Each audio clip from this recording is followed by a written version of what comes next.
Hey guys, നമുക്ക് ആ കൂൺ കിട്ടിയ വീഡിയോ കണ്ടിട്ട് കുറേ പേര് അതിൻ്റെ കുക്കിംഗ് വീഡിയോ വെച്ച് മെസ്സേജൊക്കെ അയച്ചിട്ടുണ്ടായിരുന്നു. Personal വാട്സപ്പിലൊക്കെ message അയച്ചിട്ടുണ്ടായിരുന്നു. അപ്പോൾ നമുക്ക് ആ വീഡിയോയിലേക്ക് പോകാം. അപ്പോൾ കൂൺ അത് നന്നാക്കണത് ഇത്ര സിമ്പിൾ പരിപാടിയുള്ളൂ കേട്ടോ. ആ മേളിലെ ആ മുട്ടിൻ്റെ അവിടെ നിന്ന് ആ മേളത്തെ തോല് മാത്രം ചെത്തി കളഞ്ഞിട്ട് ഈ സൈസിലാക്കി എടുക്കണം. ഈ സൈസിലാക്കി എടുത്തിട്ട് കുറച്ച് വെള്ളം എടുത്ത് അതിലേക്ക് കുറച്ച് മഞ്ഞൾപ്പൊടി ഇട്ട് ഒരു മുക്കാൽ മണിക്കൂർ നമ്മൾ ഈ വെള്ളത്തിൽ തന്നെ ഇട്ട് വയ്ക്കണം കേട്ടോ.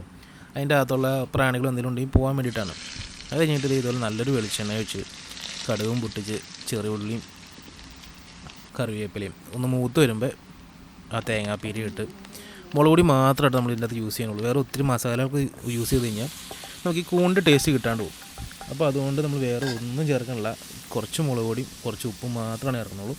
ഏറ്റവും സിമ്പിളായിട്ടും ഏറ്റവും ടേസ്റ്റായിട്ടും നമുക്ക് ഉണ്ടാക്കാൻ പറ്റുന്ന ഒരു സിമ്പിൾ വഴിയാണ് ഇത്.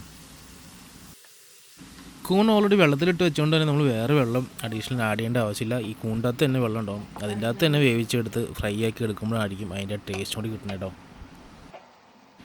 ഒന്ന് മൂട്ടി വെച്ച് ആവിയായിട്ട് ഒന്ന് വേവിച്ച് കഴിഞ്ഞാൽ സംഭവം വെന്നുണ്ടാവും. പിന്നെ അതൊന്ന് വെള്ളം പെറ്റിച്ച് നല്ല ഫ്രൈ ആക്കി അങ്ങ് എടുത്താൽ മതി കേട്ടോ. പിന്നെ ഒരു ചോറിൻ്റെ കൂടെ ഒരു ഒറ്റ പിടുത്തം പിടിച്ചാൽ പിന്നെ അന്നത്തെ ദിവസം വേറെ ഒന്നും വേണ്ട.